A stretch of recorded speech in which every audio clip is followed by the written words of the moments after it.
On today's wrestling news, AEW's mystery masked wrestler has been revealed. AEW/ROH have signed yet more wrestlers. Nikki Bella would come out of retirement for this AEW star. And we have all the latest on Stephanie Vaquer's jump to WWE. I'm Phil Chambers. I'm Michael Sidgwick. And this is the news. Starting off, a vignette aired on AEW Collision last week. Basically like a masked guy kind of jumping through a portal, and then it said like loading soon. Ooh, mystery.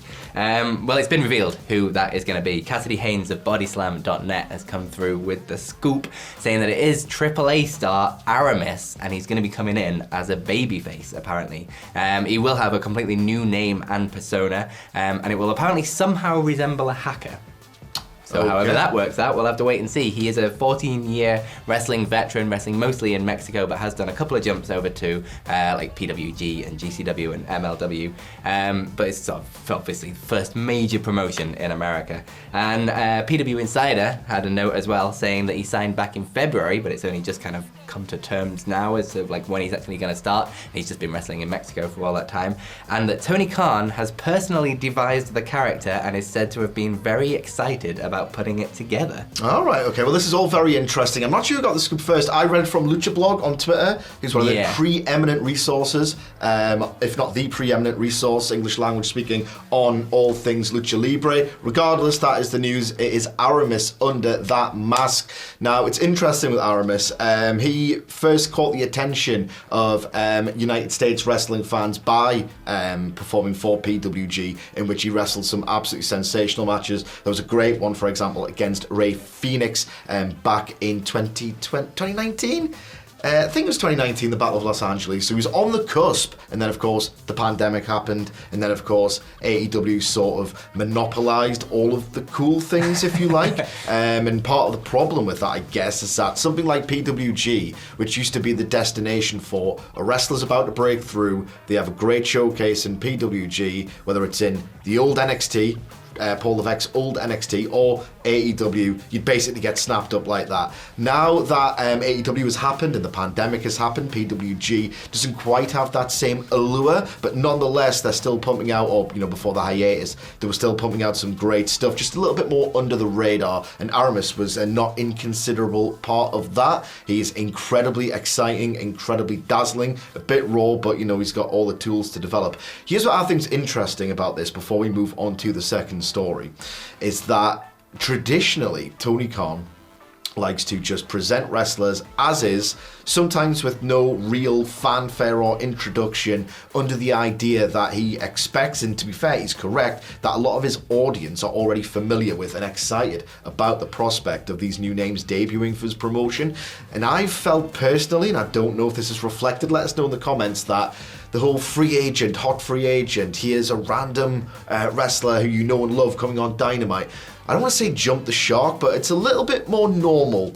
It should feel a bit more special. And I've often said for a while, like, what's wrong with the vignette? A bit of hype, a bit of anticipation. It's a classic pro wrestling device to get people excited. And maybe now that there are very few free agents left, unless one becomes available from WWE, for example, that this is a good new way of introducing talent, potentially one that's overdue. What are your thoughts on that? Yeah, I like that as a thought. And I think like Tony Khan's also, like himself with this one, has been a bit more careful about it, because he like said publicly that it's like he's really excited about it, but it's not like a game changer, like best thing ever kind of thing. So he's kind of tempered expectations a little bit. I mean, it's about time he has to, Yeah, and I think that's the thing. He's done that way too often down the line, where he's gone overboard going, this is the best thing that's ever going to happen to wrestling. And then it's someone mid-cardy.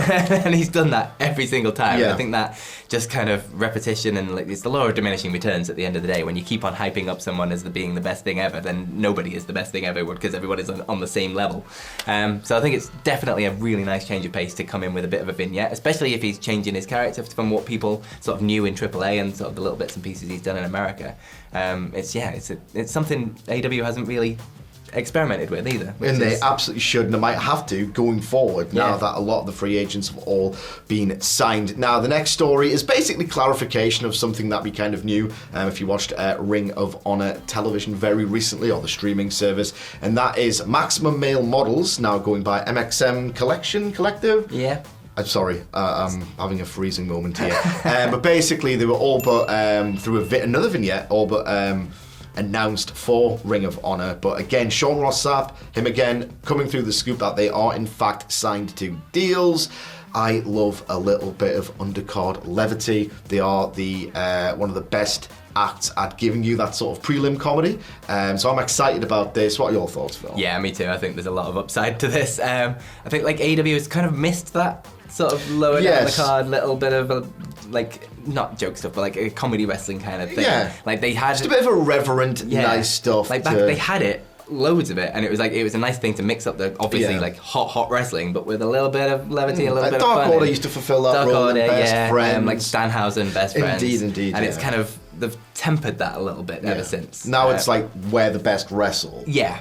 But, the best comedy can be the best. Exactly, yeah. Goofy wrestling for life, as Simon Miller will always say. But yeah, excited to see what they do, and I hope they keep them being dumb and silly, and don't try and normalize them and turn them into wrestlers. I don't think Mansoor has got it in him to stop being absolutely hilarious. Again, I said this on the news the other day. Like, one of his new nicknames, several of his new nicknames, is the Iron Sheik.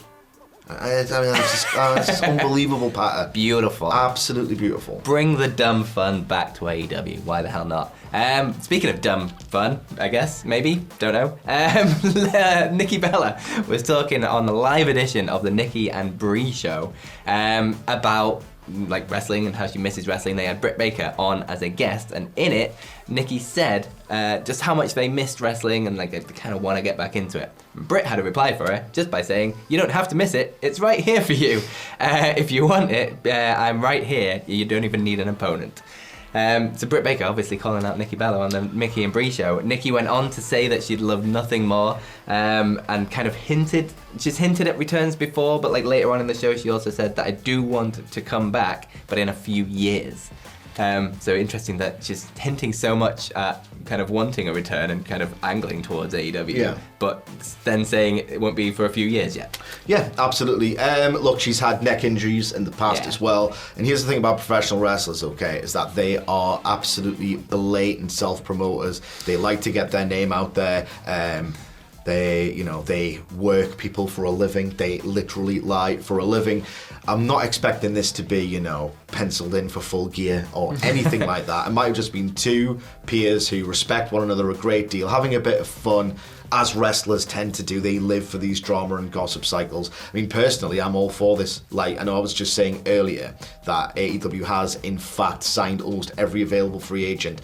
This isn't necessarily true in the women's division. There's still a lot of, part-time talents, part-time options they can explore, legends. Natalia's name has been sort of floated about in that regard. And, it's on the rise, the women's division in AEW. There's still just one goddamn match on Dynamite, which is not enough considering they are growing this roster. I really would like to see a little bit more exposure. They did get the main event, and what a main event segment on Dynamite last night. Check that out if you have not already. Really, really good.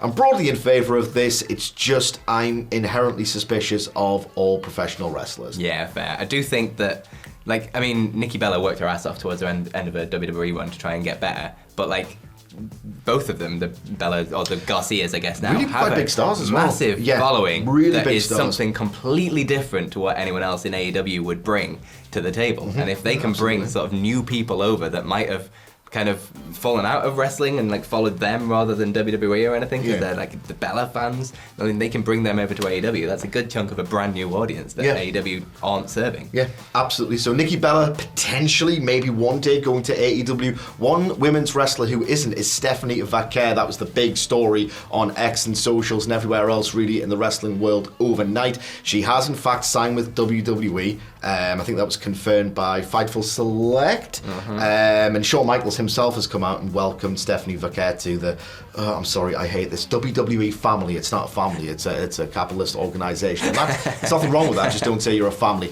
So the basic gist on this, I'm going to butcher. There is an absolutely fantastic thread by the other preeminent voice on Lucha Libre that isn't Lucha Blog, and that's Rob Viper. I would go and suggest checking out his enormously detailed thread about the signing and the implications. But the basic gist is that CMLL and New Japan released a joint statement confirming her exit that had been heavily rumoured for quite some time. The idea was for Vaquer to vacate the CMLL Women's World Singles and Tag Team titles at Fantastica Mania. That isn't happening. She's just had to vacate them, or she's chosen to vacate them. I don't know if there was any pressure or whatever. One thing I'll say about the story, just for a bit of colour commentary, if you like, those are the facts as best as I can remember them anyway, is that you kind of, one way or the other, you know, if you're in Vaquer's position, you either wrestle not as often on AEW TV as you would potentially in WWE, or you go to WWE and Paul Levesque has a certain type of storyline that he likes to involve certain wrestlers in, and I will leave it at that. Go and check out Rob Viper's thread. It is very, very informative. He knows way more about this stuff than I do. One more thing before I pass over to you, Phil, is that if you know the pretty harrowing recent history of Stephanie Vaquer, I don't think she can be remotely blamed for wanting to move to America, and that's all I will say. Absolutely. Yeah, I think it's a really interesting move for her. Like, obviously, she was kind of not put on the map, but like put in front of a lot of eyes of American audience. She was incredible at Forbidden Door. Forbidden Door in a hell of a match against Mercedes Moné, kind of star-making, American star-making anyway, match against Mercedes Moné. And I think from there you just kind of assumed that AEW would be the logical move, but it turns out it's not. And I'm really excited to see what they do with her in WWE. She's definitely completely different to anything else that WWE have to offer at the minute, and where she fits in, whether I assume do a brief run in NXT before moving up. Yeah, potentially. I mean, she's already really starred on like American cable major wrestling, so I mean that's another big philosophical sort of talk chat for another day. But you know, that's tends to be how these things go. And look, there is sort of, you know, an anti-WWE contingent, and I saw a lot of it on X last night, where they basically said, well, I can no longer invest in her career because of X, Y, Z. Women's matches in WWE go insanely hard, at least on the big shows. Like, I've watched Rhea Ripley versus Charlotte Flair last year. It was incredibly brutal. I mean, I think there was an accidental All Japan finisher invented by Rhea Ripley on Charlotte Flair. That was absolutely class. All of which is to say that at least on a few weekends per year, if Vaquer gets over and connects with those fans, you will get that undiluted, stiff, hard-hitting experience. So, yeah, I mean, all the best wishes to her. Absolutely, and let us know down in the comments below where you want, well, what you want to see her do in WWE, who you want to see her wrestle, etc. And click this video. Yo, Sky. And click this video to continue your YouTube journey, and have yourself a bloody good day.